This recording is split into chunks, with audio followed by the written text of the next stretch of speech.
पीडितलाई कारबाही हुनुपर्छ, सहकारी पीडितलाई कारबाही हुनुपर्छ।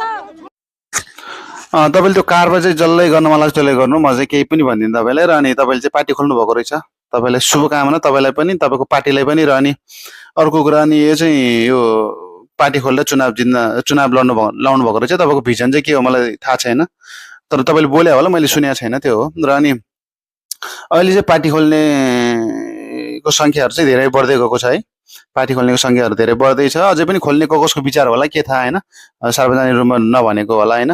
र अनि यसरी नै पार्टीहरू चाहिँ खोल्ने हो भने चाहिँ यो चुनाव चाहिँ नयाँ नयाँ नयाँहरूसँग पनि हामीले केही पनि आशा नगर्दा हुन्छ। अब यसरी पार्टी धेरैले खोल्ने, जसले जो पाए त्यो आउने पार्टी खोल्ने होइन, फेसबुकमा भाइरल भएको भरमा पार्टी खोल्ने, टिकटकमा भाइरल भएको भरमा पार्टी खोल्ने हो भने चाहिँ नयाँहरूसँग पनि केही आशा नगर्दा हुन्छ हामीले।